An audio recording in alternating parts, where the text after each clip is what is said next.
want to say thank you for joining us for our last Diversity Week event, a celebration of lives in law in our San Francisco. We're the co-chairs of the SBA Diversity Committee. My name is Catherine. I'm Richard Burchett. And a few thank yous. We'd like to thank the faculty members that spoke at the events earlier this week. And Jamal. We'd also like to say a special thank you to Jamal Anderson, who has been an absolute help to us in planning and carrying everything out. We'd also like to thank everybody in the SBA who ran out to my car to get the food. And it took a great deal of effort to put all the events together, and I hope everybody's enjoyed all of the programming we've put on for you.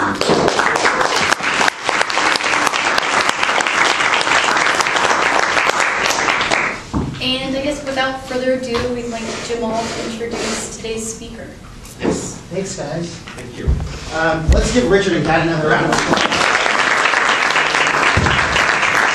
So I will be very brief. I have the honor of introducing our speaker today, Supervisor Jane Kim. I met Supervisor Kim last year for the first time at the Repulsa conference, which was fantastic. It was a great experience.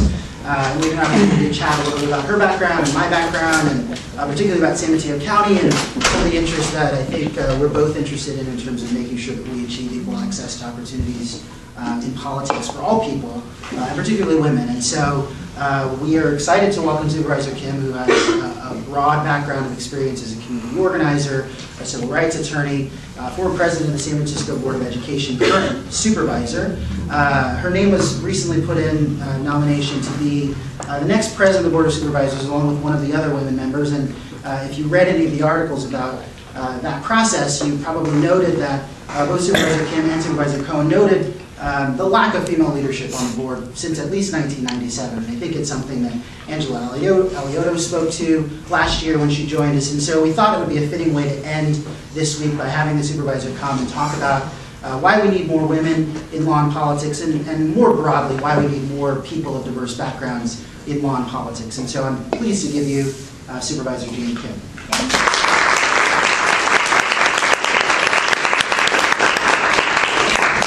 I'm Jamal. I have to say I'm very impressed that you keep up with the Board of Supervisors to that level of detail.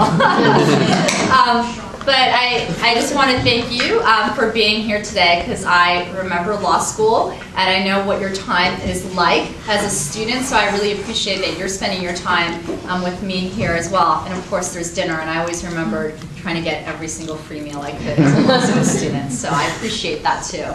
My name is Jane Kim, and as Jamal kind of quickly went through my background, I started out as a community organizer here in San Francisco. I spent 6 years organizing youth in San Francisco around community issues ranging from affordable housing, building inspection codes for many of our youth that lived actually in single-room occupancy hotels in Chinatown and in the Tenderloin, to things like, increasing access to public transit, making bus lines longer that had a lot of traffic or congestion, to parks and open space, and to better school lunches. So that was some of the work that I used to engage in. Around that time, I was also just very active in the community in general. I co-founded a performance arts venue space dedicated to presenting emerging Asian American artists, which at the time we felt like there wasn't enough of a venue for here in San Francisco, and also just worked on a number of different campaigns and different issues. I also then went to law school. I actually took a lot of time off between law school and college. I worked for 7 years before I went back, and thereafter sat on the Board of Education, representing our youth and families in our public school system, K through 12, and also worked at Lawyers Committee for Civil Rights. Just briefly about how I came into politics, and then I really want to reserve most of my time just really for questions, because I want to make sure I speak to kind of your area of interest, because there's so much that I could really speak about how I came into politics. Since high school, actually, I've been fairly politically engaged. I wasn't a very outspoken young person. I was probably one of the quiet students that you didn't really notice in school. But I started volunteering and getting involved in my community because I noticed things like homelessness. I noticed things about how, I noticed kind of inequity issues that I perceived growing up in an immigrant community, and just kind of living in a city, things that you feel like could be better, should be better, and volunteering in those organizations. I went to college knowing that I wanted to be engaged in community work. I majored in Asian American Studies and political science, and I knew that after I graduated, I wanted to work in the community. I never had an interest in electoral politics.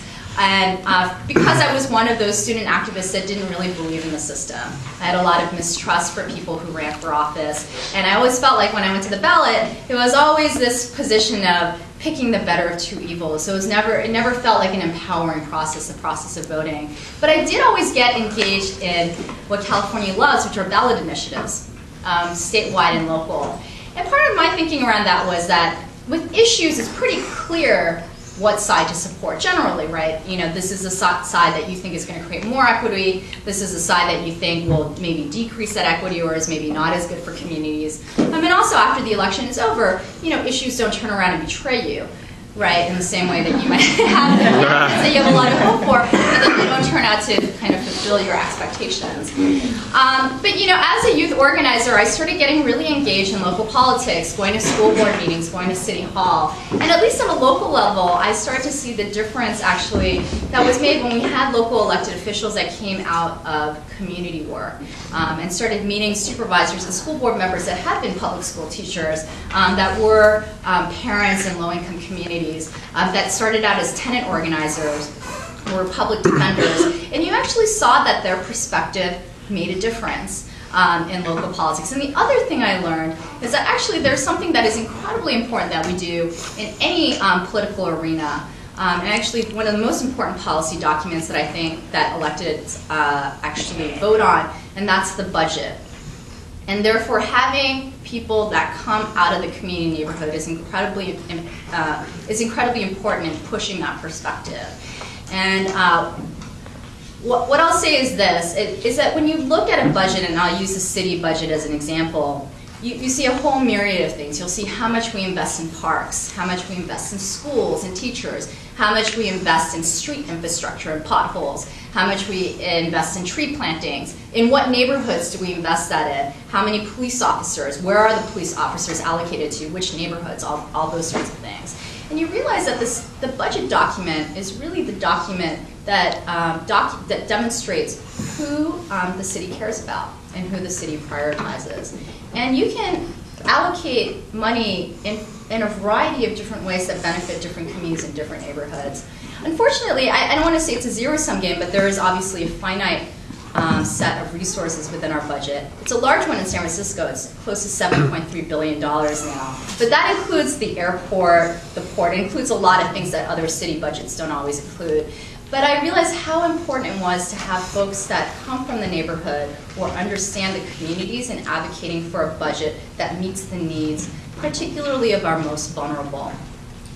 And that got me motivated to want to engage more in local politics. And then I started, working at first reluctantly on campaigns of candidates that I thought would do better to represent our communities. And I actually found that there are folks that really worked hard both to engage people in the process and actually fight to represent them when they were finally voting. And so actually after I worked on one campaign, a couple of folks had approached me to run for school board at the time. And so, I have to say a lot of people go into politics having thought about it for years before they go in. And in some way, and I did not. And in many ways, I'm glad that I didn't, because if I had known everything that I was about to enter into, I would have never done it. But, a couple of different folks approached me, and at first I was like, no, I'm not interested in running for school board. And then they were like, well, look at the list of candidates. You would be the only one running that actually works with real public school students. So I looked at the list and I noticed, yeah, actually there's no one that works with public school students on this list. And absolutely, we should have folks that actually engage with the very clientele that we're trying to serve in the public education system. And so that was one. Two, this was 2004. I had a group of friends that started this group called the League of Pissed Off Voters. And maybe you've heard of them, maybe you picked up their ballot guides in June or November. And they started forming a campaign to engage young people to register to vote and then actually vote in that November election cycle. And if you remember, that was the big Bush re-election, Bush versus Kerry race. And so they were trying to get people to come out in hopes of changing the presidency in that office. And they wrote a book called How to Get Stupid White Men Out of Office. And I read it, and my friends contributed to it. And it wasn't a book about how to get all these folks out, but it was a book about what it meant to get LGBT folks, women, people of color to actually start running for small local offices and the differences that they made, whether they won or they lost. So I jumped into the race, and it was, wow, it was a big, it was an eye-widening experience for me, and I lost. I lost my first race, and it was just as bad as I thought it would be. Like all of the politics, like the name calling, how people stereotype you, all of that was as bad as I thought it was going to be. But it's very different to experience it. And one thing that I wished before I walked into this was that that folks would have mentored me more into the process and prepared me for it. Because I cried almost every single day of that race. And I tell women, I'm very honest and upfront with people about this is what you're walking into. I don't like to mince the experience. But it was also an incredible experience too. So besides the crying and all of that, there was also just this immense sense of accountability and responsibility that I gained because so many people came out to support me. We actually ran one of the largest grassroots campaigns of any candidate that was running that year, including supervisors. We had hundreds of volunteers, and most of them were public high school students that came out in support of me. And that was both incredibly moving, but actually pushed me to become a better person because I realized that it wasn't just about me getting a place at the school board, but there were all these people that were volunteering their time and their money to ensure that to ensure a voice to represent a perspective that they felt like was not being represented. 2 years later, I was actually really conflicted about whether I would run again or not, given how difficult it was the first time. But I really felt like I owed it to a lot of folks that had basically invested in me and my name 2 years ago to run again. And so I ran 2 years later, and actually the most unexpected thing happened. We were actually fighting for the third place seat. There were 3 seats open that year, and we came in first place. And it was a really big deal. We were still a fairly grassroots campaign. I was the youngest candidate. But not only did I win, we actually won with 2 other women of color. And it was the first time ever in an election cycle that 3 women of color won in a school board race, and it completely changed the dynamics of the Board of Education. I won with an African-American woman, a mother who I actually ran with. We ran together, and the first Filipino elected to the school board as well, Hydra Mendoza. And the great thing about, I didn't know Hydra as well, but the great thing about running with Kim Shree at the time, who was an African-American mom, had a daughter that went to Thurgood Marshall, was actually people told us not to run together. They told us that we were competing for the same seat, that voters would only vote for one progressive woman of color. And so, and actually we discovered that when we went to endorsement meetings, that others perceived it that way too, because whenever I got the endorsement, she didn't get it. Whenever she got the endorsement, I didn't get it. And so we actually found that we were competing for essentially quote unquote the same seat. And there were times actually that we had a difficult time working together because we both wanted to be on the school board so badly. But I'm really glad at the end of the day that we really stuck it out together and ran together because we were able to both win a seat. And we were able to make a much bigger impact because we had 2 more votes on the school board than just one of us. And over my time on the Board of Education, we were actually able to work on some major policies that I'm really proud of. One of the first things that I worked on was a restorative justice policy. I was shocked by our suspension and expulsion rates at the school district. And even more shocking was how disproportionately it impacted our students. So when you looked at a bar, African American students that were suspended were here, and every other group might have been kind of down here. And when I spoke to our general counsel about it, he said, actually, we use this evidence to showcase that we still have institutional discrimination at the school district, so we can apply for certain title funds to show that we have institutional racism within our school district. And that is a shocking thing to hear, that we have evidence that we have disproportional impact based on race, and that we use it as well, and we weren't actually trying to address the disproportionate impact. So one of the pieces of work that I did was trying to decrease suspensions overall. And actually, 2 years ago, after I'd left the school board, we had a report come out, and there was a drastic reduction in suspensions because schools started using alternatives to suspensions. And really, there was a larger policy question of, do suspensions even work? I mean, you're pushing kids out of the classroom, preventing them from learning. Is that really what is the mission of the school district when you create harm in a community, which is basically what the student was being expelled for? Or do you have the students actually try to address the harm instead of pulling them out of class or pulling them out of school? So we were able to work on that. Another piece of legislation I was really excited about was that we institutionalized ethnic studies in all of our high schools over a 3-year period. And now all of our high schools have an elective that fulfills an A through G requirement to go to a UC or CSU that they can take, and they can actually learn about their history. Our school just is 90% students of color. And so we really felt like it was important that our students actually learn about their history in high school. And so that was another piece of legislation that I was able to do. I went into school board thinking that it was kind of a civic duty, and I didn't actually think I would enjoy it. But what surprised me was that I actually completely fell in love with policymaking. I loved my time on the school district. And while it was incredibly challenging and my anxiety level shot up, I'm actually a very calm person.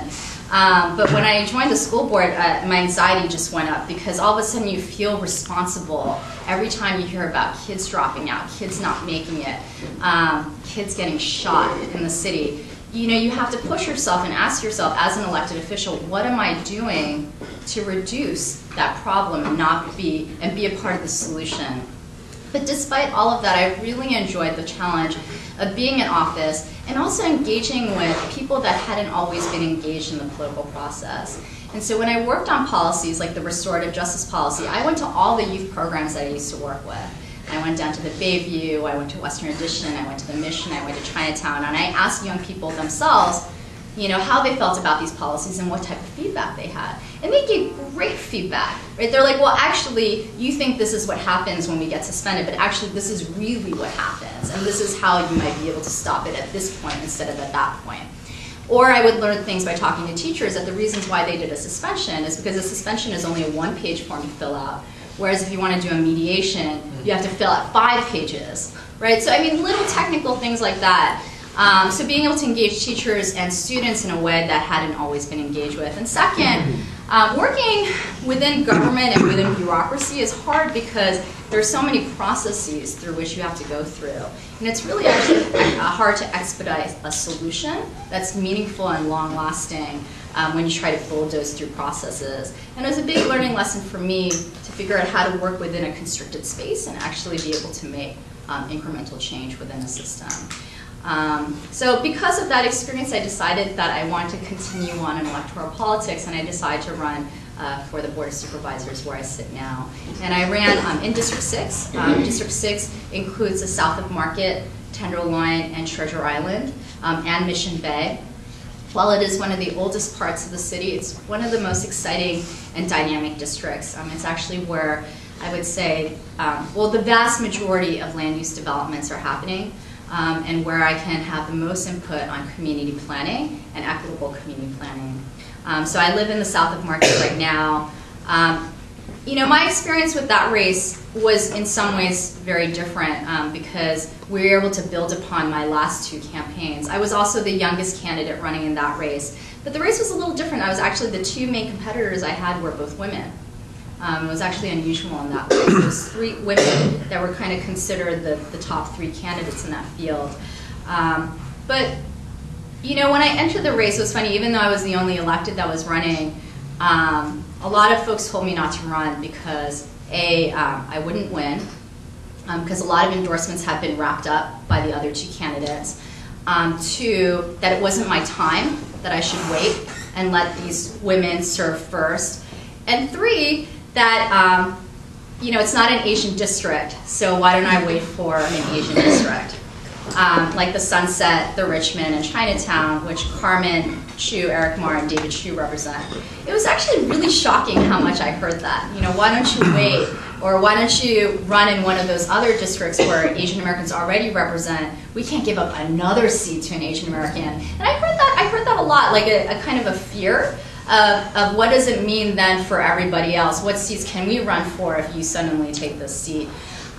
So it was a challenge to run in that race, but I knew that if we were going to run, that we had to run an aggressive and extensive field campaign, and also amass the same level of volunteers that I did for a citywide campaign. And you know, things rolled out in many ways like people had told me they would. I didn't get any endorsements, again, running in this race. I wasn't endorsed by any major newspapers. I wasn't endorsed by Labor, the Democratic Party, the Chamber of Commerce, the typical folks that came out. So I knew that I had to actually meet voters if I wanted to even potentially win this race. But you know, and I can say this now in retrospect, it was the best way to run, partially because I can say that as now having won. But I was able to meet, if I didn't win, I guess I would have told a different story. But I was able to meet more voters than my opponents were. And they were relying on the fact that they had all these major endorsements to get their name out. But I knew that voters weren't going to get a mailer saying, Labor tells you to vote for this person, or Chamber of Commerce tells you to vote for this person. So we started door knocking really early, and we started phone banking really early, back in like March, April, May, when the other candidates weren't out there. And I was actually inspired by someone not in politics. I was inspired by reading a cooking book for the campaign. And I don't know if any of you have been to a restaurant or a series of restaurants in New York called Momofuku, run by Dave Chang. He's actually a Korean-American chef, and he actually came out with a cookbook the year before I ran for that seat. And I was really struck by one chapter in the book where he talks about how he went to to France for the first time, and he had the most amazingly perfect meal that he had ever had. And one of the appetizers was just button-nose mushroom and cabbage, like something very simple. And he said in the book, anyone could have done it, but it was so hard to execute what that chef did. And what he was basically saying is that sometimes doing what's most simple is the most difficult to do. And the same goes in politics. Right, we didn't do anything fancy. We didn't, use all these new apps or these new techniques. We decided that the way to win was the old-fashioned way. It was through the pavement pounding, and that we were going to knock on doors and we were going to call people. All tools that all my opponents had, but it's really hard to do well and to execute perfectly because it takes a lot of endurance, it takes a lot of energy, and it takes a lot of volunteers. So I spent a lot of time recruiting all the community organizers in the Tenderloin and the Southwood Market, community leaders, people who already had trust in the neighborhoods and community that we had, and then going out there with them and knocking on doors.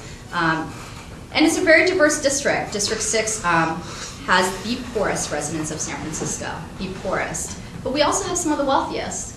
And my campaign manager said to one newspaper, it felt like whiplash to her, because one day we would be standing at a 4-barrel coffee line or Blue Bottle coffee line, and the next minute we would be at St. Anthony's or Blythe on the lunch and the dinner lines. But I have to say what surprised me was that what people wanted were the same. Whether I was in the Tenderloin or I was in South Beach, people said they wanted the streets to be safer, they wanted better schools. Everyone wanted affordable housing. Nobody was against that concept. And so actually I didn't actually have to run on multiple platforms. So as people had said when I decided to run in District 6 that we would have to have 3 different platforms for all the different communities that existed there. And what I learned that there was actually a lot more commonality amongst our constituents than people had actually realized. So I was able to I came into office and I felt like I really knew the district, and I really knew constituents, and I really knew what people wanted to see. And also, I realized that as an organizer, I had an opportunity to try to bring people together and build community as well through my office. So one of the first issues I took on was not a sexy issue. It's not even considered a progressive issue. It was pedestrian safety. And the reason why I took on pedestrian safety was because actually District 6 has the highest number of vehicle pedestrian collisions in the city. And San Francisco has one of the highest in the state of California and actually in the world. Our rates are higher than New York City, Shanghai, Tokyo, Hong Kong, not to scare you the next time you walk out on the streets of San Francisco.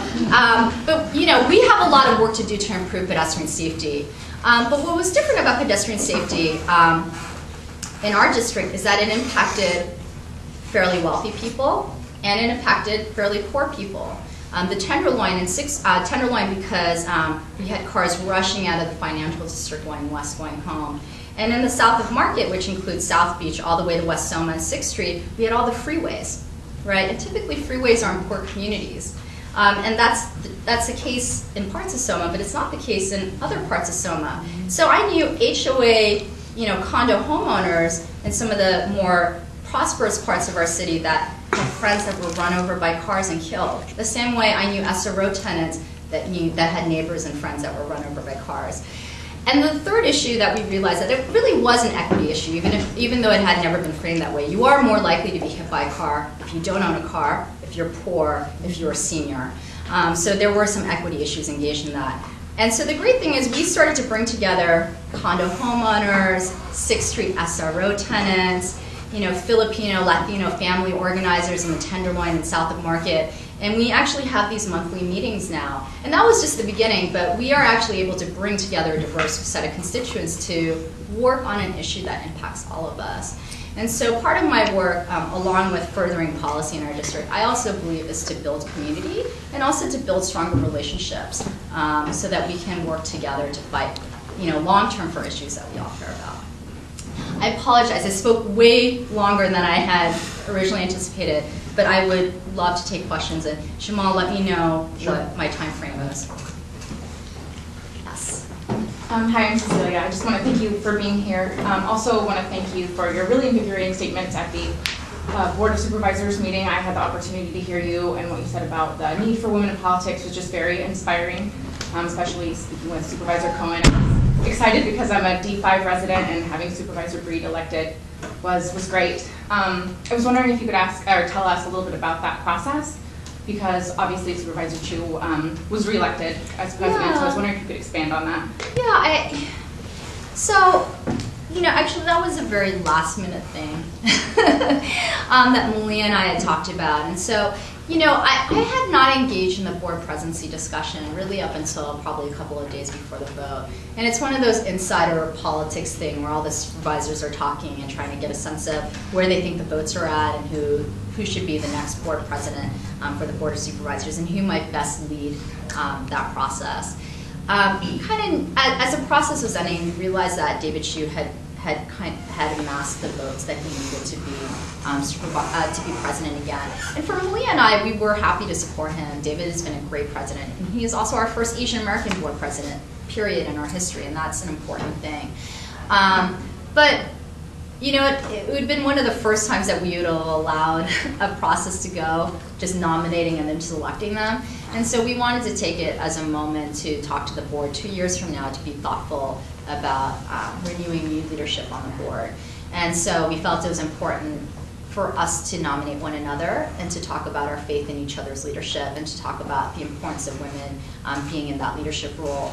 And also to kind of expound on that as well. There's a perception that women electeds, or even women in general, are competitive with one another. And that's definitely something that exists even between me and Malia. I mean, people assume that we're always in conflict and that we're trying to kind of encroach on each other's space. And people will assume that, actually, of us. So for us, it was also a statement kind of to some of the folks that assume that actually we do believe in each other's leadership and that we support each other's work. And for me, on a personal level, Malia represents this District 10, which includes Bayview and Portola, and I actually spent the most time there as a school board member. I care deeply about what is happening in that neighborhood and the community, because that's actually where we see most of our students that are not graduating, that are not even making it to the 9th or 10th grade. And that's tragic. And for Malia to do well is important to me, because that means her community is going to do well. And I think that was the other aspect that I was at least trying to articulate. Well, you kind of on that note, you mentioned it earlier too. There is this perception, and you encountered that when you were running for the Board of Education, that it's almost like a fight for breadcrumbs. That I see women and just other minorities or non-traditional, candidates will face when they're trying to, when perhaps more than one is going for a certain position. Who do you bring to the table when you're trying to decide what to do about that? Like personally, do you speak to the other side in trying to determine, well, is there rationale pretty, worthwhile to listen to? Should I maybe do what they're telling me, or am I only listening to the folks, or should I only talk to the folks that I typically talk to when making these decisions? How do you come to an agreement about whether or not to go out, move forward with a plan or not? Who are you speaking to? Yeah, it's a difficult question to answer because it depends on the issue, obviously. But generally, I probably spend the bulk of my work nowadays on land use. And you walk through District 6, you can kind of see all the cranes in the air, whether it's Transbay Terminal, new residential housing, MoMA expansion, Moscone expansion, all those sorts of things. But when an issue comes to our office and we didn't initiate it, we always go out to our district and our community and ask people their thinking around it. And if people raise issues or flag things for us, we try to bring as many people to the table first that might have issues with a project or an issue, and kind of get us on a unified strategy or pathway in terms of how to deal with it. But you do, as much as possible, you do want to bring the other side in, especially when you don't have the votes, and you typically don't. The one challenge for some folks that come into office, especially folks that are very passionate, is that there's a lot of compromise engaged in politics. And I'm very sympathetic to what Obama, for example, he's kind of someone that everyone understands, what he goes through on a daily basis to get anything through. And as much as I wish that this was stronger and this had happened and that had happened, I understand that to get to a place you have to engage a larger and broader group that doesn't always agree or have a shared agenda, and then you have to compromise in the end to get something across. So yes, generally you try to. But strategies vary depending on the type of issue that it is. Some issues I'm willing to be more aggressive on and either win all out or lose all out on. Others, I think if they're really important and we don't think we can win it, we're going to go to a broader group and get a larger compromise around an issue that may not make everyone as happy, but at least incrementally moves us forward. I hope I kind of best answered that question. Hi, I'm Patrick. This is kind of a two-part question, but what do you feel that women of color have to offer local politics? And as somebody who's kind of been through it, what do you think your role is in encouraging more women to get involved? So it's hard to generalize all women of color, and I have certainly, there have been times that I have not supported the women of color in the race, and I might have even have supported the straight white male in the race if I felt like they were going to better represent the issues that I care about or interests of the communities that I represent, whether they're low-income communities or families or youth. So I don't want to put a broad brush on things. I actually don't support people just on race and gender. That being said, I want to encourage, of course, a greater diversity of folks to enter into politics. I think that's incredibly important. And you see it. When people vote on issues, it is very personal. And you hear electeds talk about it. They're like, when I was growing up in this neighborhood, it actually influences their perception of issues. There's really no way around it. Politics is very personal. And so when you know that you have someone in office that may have experienced growing up in an SR hotel, grew up in public housing, you know that their viewpoint and perspective has to be colored in their vote. Now, it doesn't mean ultimately that they're going to vote the way that you may expect them to based on their experience. And actually, there are numerous examples that I can give of people that don't. But You know, I think it's important that there are varied perspectives when you go into a board chamber to develop policy that basically impacts an entire city or state or country, right? And I don't think it benefits anyone in politics or outside of politics to work within a confined group of perspectives. And the same goes for the private sector as well. And I think companies will also talk about how they create better products if they have diverse employees, because they'll be able to give them feedback. Well, in this immigrant community, this may not work for this reason. And when you get that perspective in and it works into the product, you're able to launch a product that has a wider base, right? And therefore more sales for your company. I mean, that's kind of how they might perceive good outcomes, right? Is based on the dollars that they're able to produce. Not sure if I was able to.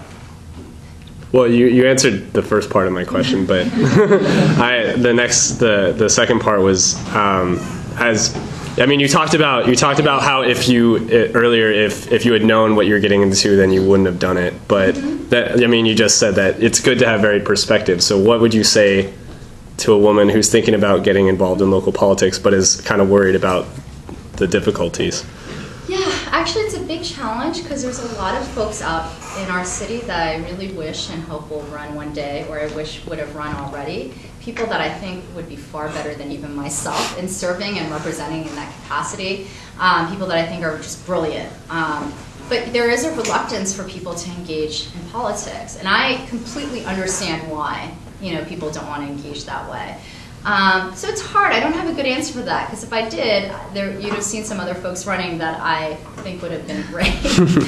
But this is what I can say moving forward in terms of those of you that are interested, and this goes for anyone, whether you're a woman of color or not.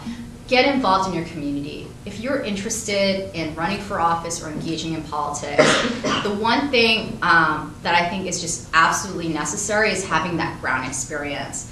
You're not going to know what to fight for when you're in office if you don't know what a community needs or wants or lives with. I spent several years as an organizer. I worked as a civil rights attorney. I served on the school board. And I'm not saying that that is the valid set of experiences, but I felt like I came into office really understanding neighborhood issues and also knowing who to call when issues came up in the neighborhood. Hey, how do you feel about this happening to this street, or this housing development going in there, or this hotel here, or this museum here?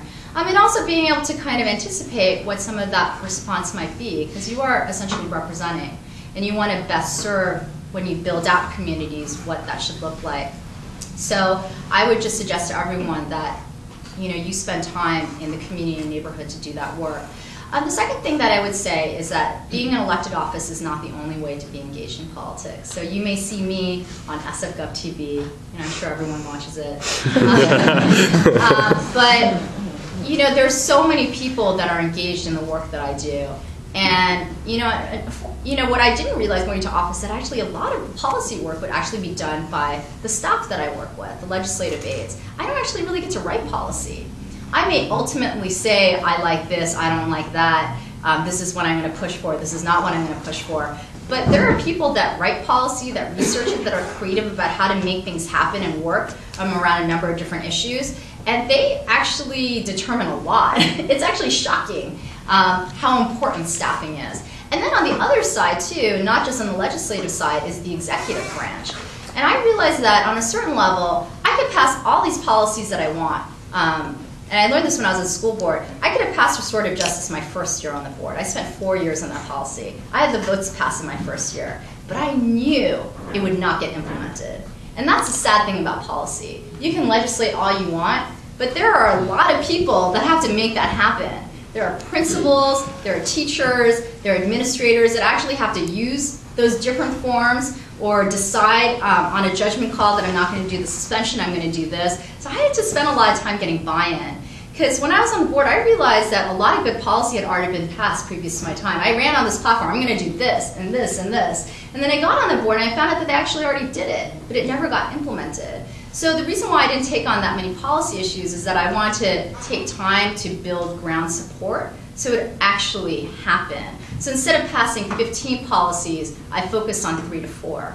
And then I ensured, and I made time to go out to the teachers, go out to principals and get their feedback. So they really believed in it as well. And one complaint I heard a lot from teachers and principals was that all this stuff would just come down and they had no input into it, and they may not even believe in it, so they kind of let it fall to the wayside.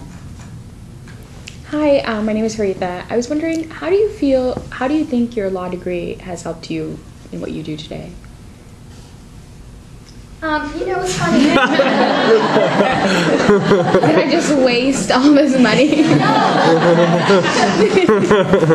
I hate to tell you this part, and my non-Asian friends are almost bewildered when I tell them this, but I went to law school because of my parents. And I don't know how many other folks are in this room for the same reason. I'm not looking at anyone. I really didn't want to go back to school. I loved working. But my fights with my family were really increasing over time. That's part of the reason why I took so much time off. And they were really worried about, my financial security. And probably like many families that are here, we dealt with a lot of ups and downs in our family. And for my family, a professional degree was the bullet, the silver magic bullet that was going to ensure that I was always going to be okay. And if I got married or got divorced or this fell apart or that fell apart. And so at the end of the day, I decided that going to law school really didn't take me too much off the path that I was interested in, so I agreed to do it, and I went. I ended up loving law school. I was really surprised. I really enjoyed it, and I'm not sure what your experience has been, but working all the time, you realize that you don't really get a lot of time to think, right, and really contemplate and how your work fits into a larger context, but also how there are other tools that you can use to get what you want done. And law is one of them. I found my law degree very useful. But I'm saying this to a group of folks that are already kind of bought in and you're already here. If you're in law school, you get that law degree, it is very helpful. I don't think you need it to do what I do, but I certainly think it enhances the work that I do. And one of my friends said it when he graduated from law school. He felt like the most important thing he got out of law school was that he wasn't intimidated by the lawyers. But I took me for years to get that kind of, but it is important. I can't tell you how many times lawyers come into my office and try to bully me on stuff, and this is the clear interpretation of the law, blah, blah, blah, blah, blah, and you look at it and you're like, actually, it's really not that narrow. Right? And also, you all know now, you can always argue both sides of the law, right? I think that was incredibly important for me, and I'm not sure I would have had that confidence if I didn't go to law school. And I have to tell you, some of my colleagues that I see that didn't go to law school, didn't have that training, get very intimidated by lawyers. And when lawyers tell them things, they're like, oh, let me back off of things.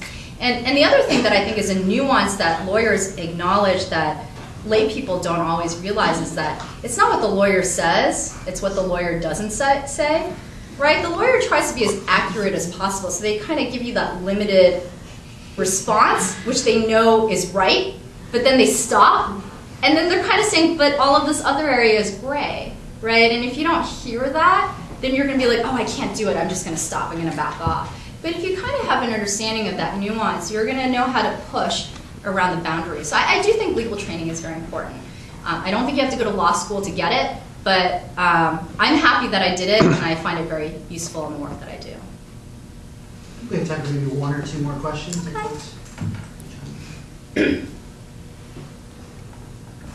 Awesome question. Hi, I'm Melissa. As a woman of color in politics, what are the hardest obstacles that you have faced because you're a woman of color, and how did you overcome them?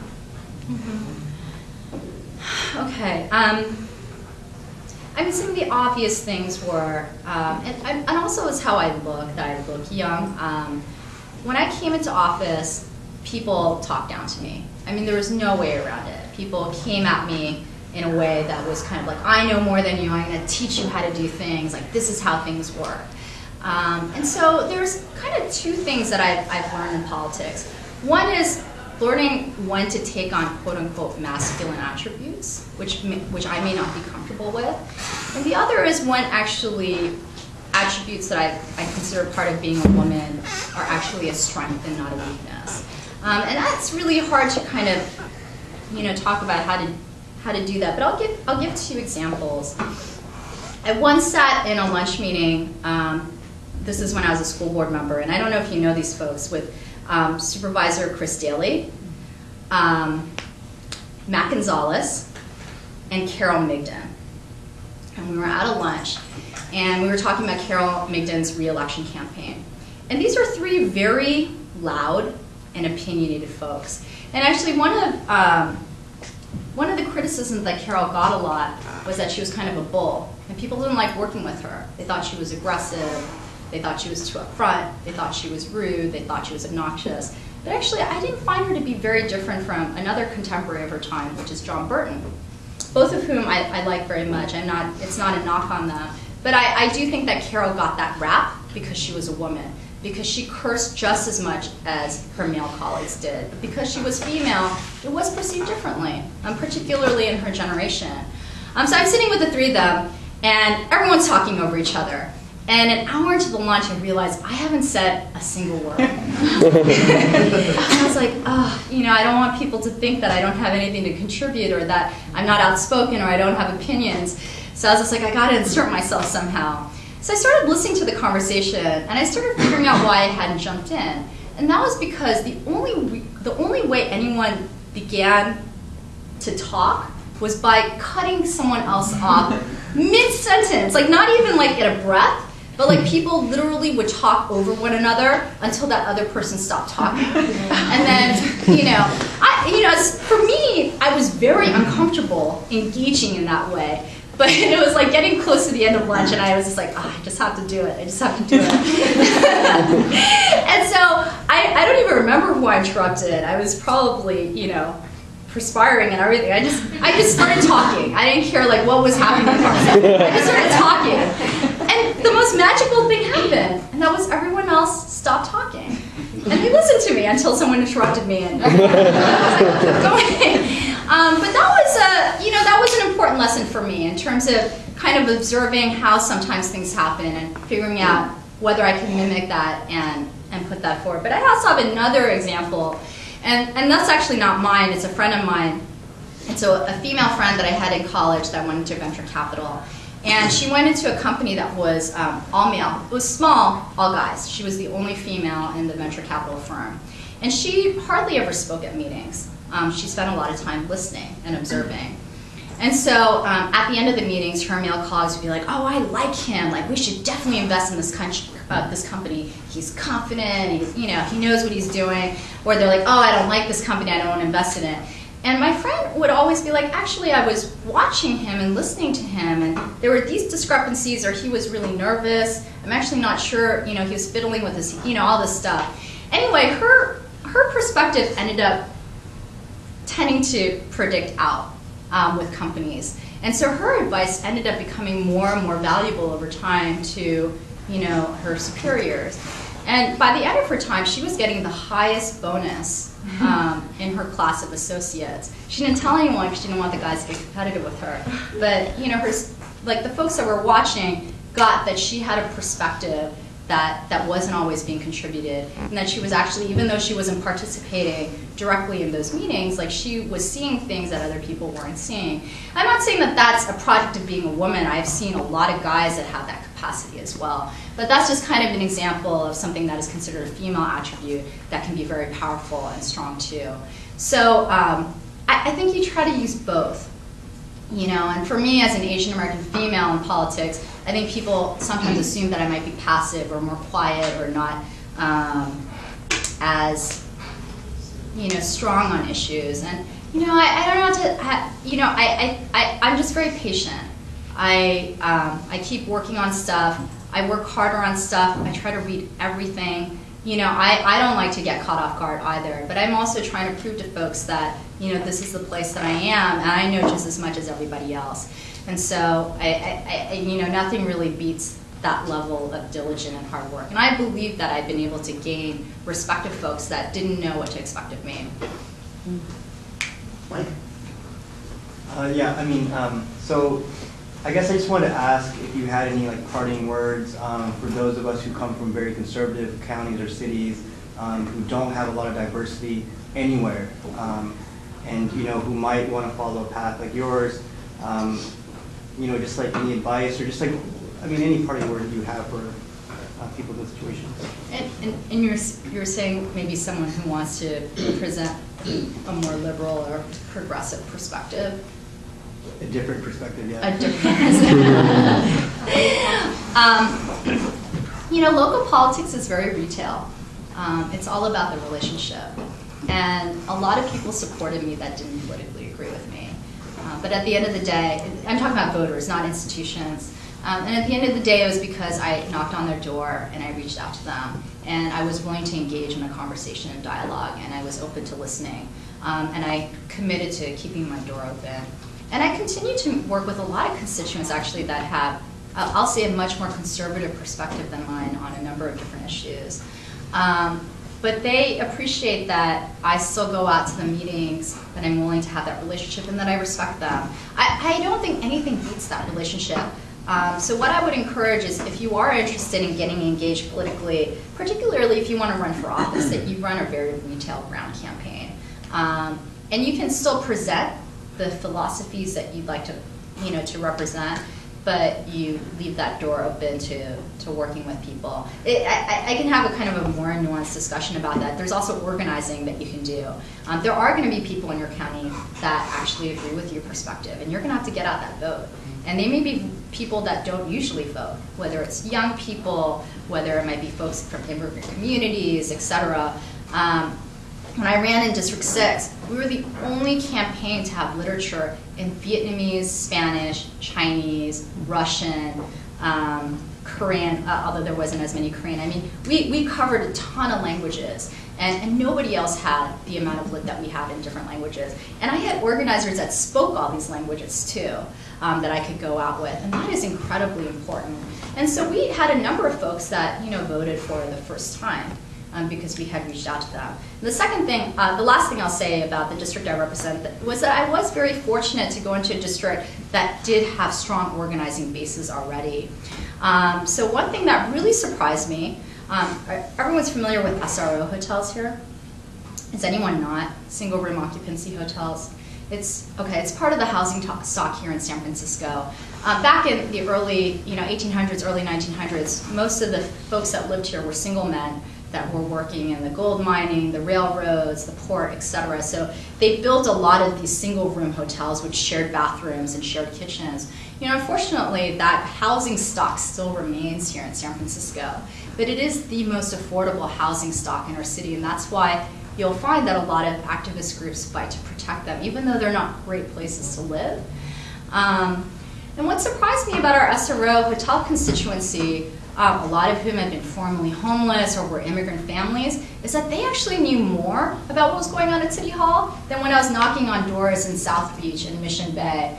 And they kind of were more engaged, and that was because of organizing. I mean, for decades, or for 20, 30 years, foundations and government had funded organizing in those neighborhoods. And so folks were much more well-informed, knew how to vote, had gotten into the practice of voting. And so it made my job easier when I was running in the Tenderloin, for example, that there were all these networks that already existed. And as we move forward in San Francisco, I really think that it's important to continue to fund institutionalized organizing in neighborhoods, because that will outlast any of the work that I or my colleagues will do on the board. And it's truly important, I believe, to empowering communities to understand process and making change. Thank you. Thank you.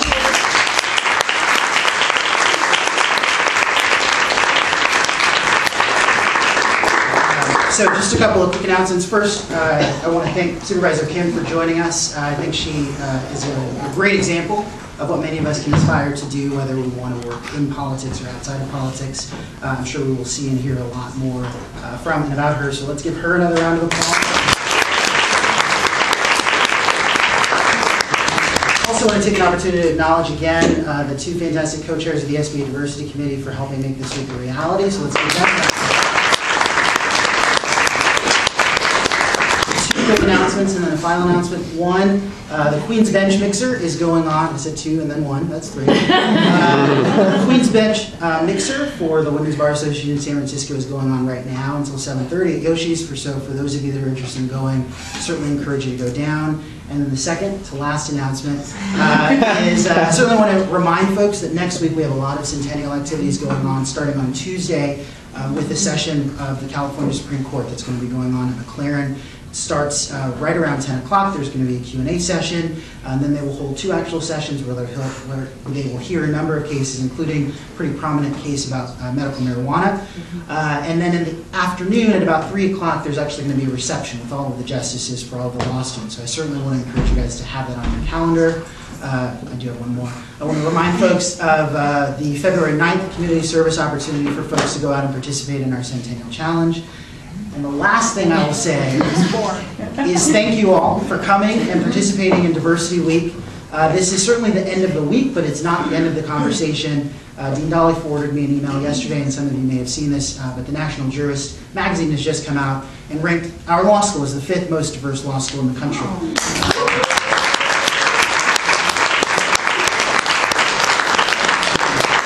I think it says a lot that you all are here, that you guys are willing to participate in this dialogue, but things only get better if we continue to have this dialogue. And so I hope that we will continue in the months and years ahead to foster conversations about diversity, inclusion, equity, and equality. And so thank you for being here, and thank you for participating in Diversity.